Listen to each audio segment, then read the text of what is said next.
this is not too badly neglected a tree, but some of the old trees that you will have in gardens, the standard trees, I would advocate there the restoration of those over the next 3 or 4 years. Don't try and do everything in 1 year, because simply you may cause a vegetative spurt of growth, you get water shoots and upright growth, and it's a whole waste of time. Better to do nothing than to make a big mistake like that. In the first year, if you've got any really upright branches in the tree, maybe take a couple of them out, straight back to the branch or the trunk that it came from, just to open the centre up.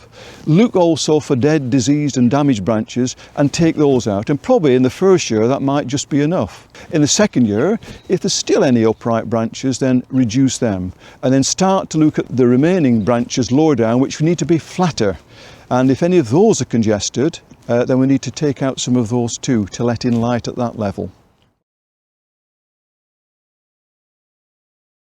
Well, usually most trees will fruit every year for you. It's just occasionally some trees go into what they call biennial bearing, biennial cropping. Now, some varieties have a little bit of a tendency to do that, but often biennial bearing is triggered by maybe frosty weather during the flowering period and all the blossom is lost, and that year you don't get any fruit at all, but you get a lot of vigour and very little fruit bud produced. So the following year you might also miss another crop of fruit. And then the following year you get a good crop of fruit, so you get an on and an off year.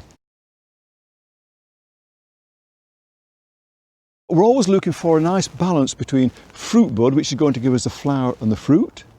If we have too much flower or fruit bud there, then the fruits are likely to be small. It's going to put too much of a strain on the tree, and it's not a good situation to be in. Yet we want new growth to be taking place, which are going to produce new fruiting spurs in the future. So we always want a balance between creating vigour in a tree and also producing sufficient fruit to keep ourselves satisfied in the home. This is by doing some annual pruning on your fruit tree, simplifying some of the spur systems, removing some altogether if there are too many along a branch, and sometimes leader tipping the outer shoots on a branch will encourage a little bit of vigour from a lower bud. So if you've never done this before, you need to look at your tree and assess, is it vigorous or is it unvigorous?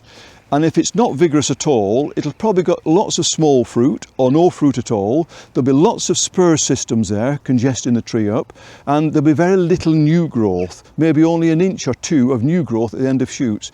If that's the case, then it is not vigorous enough. So we need to start to think about thinning out some of the spur systems, taking some out altogether, reducing others, and that will reduce the load of fruit that develops on the tree, and that gives spare energy to develop new shoot growth for future development of spur systems. And it's this balance between fruitfulness and new growth which we're trying to achieve. We don't want to be all vigorous, and neither do we want it to be all fruitful. We want a nice balance between the two. The best bit of advice I could give, if you don't know anything about pruning, is don't do anything at all. Don't get a big saw out and start sawing here and there and everywhere. You're going to create more problems than you solve. Read up on the subject, take advice from people who know about pruning fruit trees, and then do it judiciously over a period of 3 or 4 years. Don't try and do it all in 1 year.